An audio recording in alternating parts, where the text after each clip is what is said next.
Nottingham Forest loses 2-0 to Brentford as Champions League hopes are hit.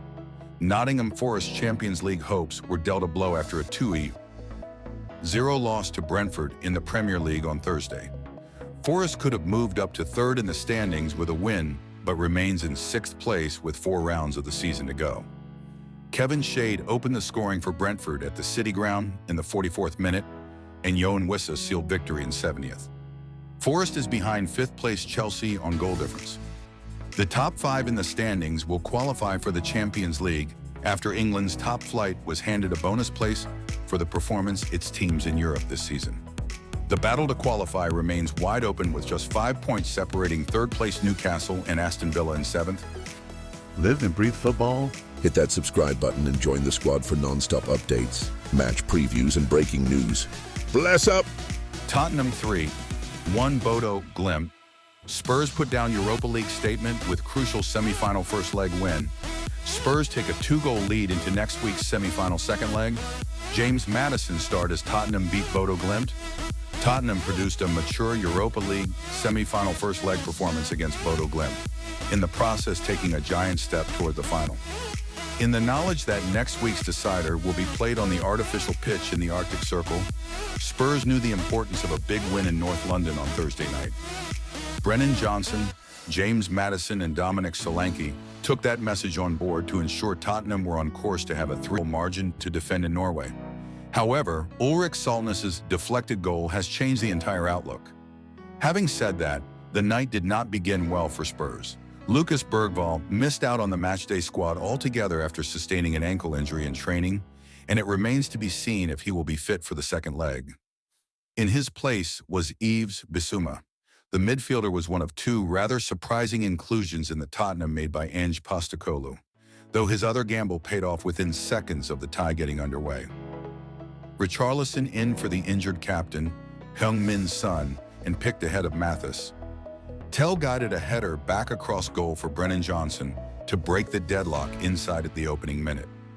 Maddison doubled the lead shortly before halftime with a really good finish after timing his run from deep to perfection to latch on to a sublime pass over the top from Pedro Porro. Goal number 3 arrived just after the hour mark as Solanke kept his cool to calmly slot his penalty into the back of the net. Saltnes pulled a goal back late on after Maddison and Solanke were replaced with injury scares, and judging by the Bodo Glimt players' celebrations, they feel it could be very important. Message to thousands of fans coming to City to celebrate Liverpool FC Parade, Liverpool City Region.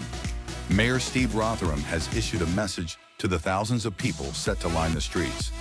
Liverpool City Region Mayor Steve Rotherham has delivered a message to the hundreds of thousands of people set to line the streets of the city to watch Liverpool Football Club parade the Premier League trophy.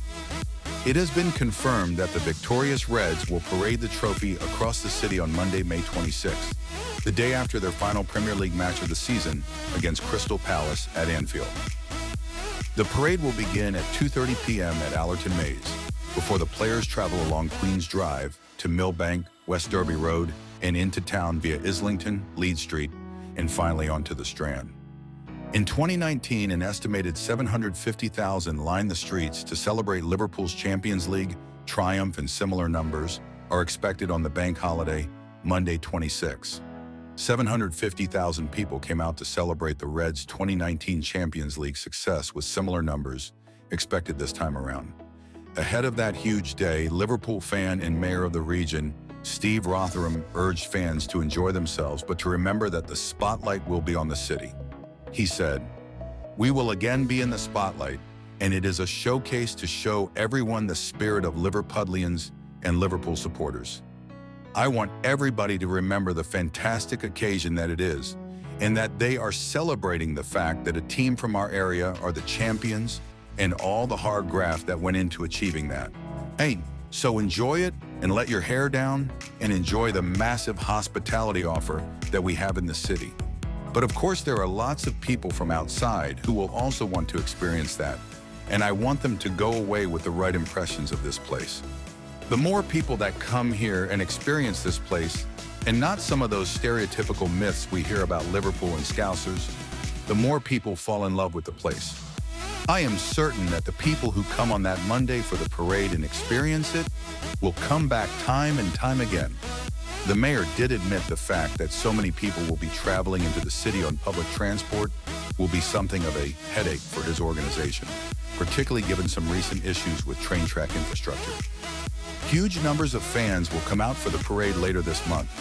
Mayor Rotherham added, "It is a bit of a headache in terms of how many people will be coming in on public transport. It will be huge numbers on trains and infrastructure, which hasn't kept up with the pace of what we are doing in terms of our new rolling stock. That is a concern. I have a letter drafted to Network Rail. But while it will be a bit of a headache, it is absolutely brilliant for the economy. We are talking about tens of millions of pounds from one day. Some bars and restaurants will make as much on that one day as they do across weeks or even months.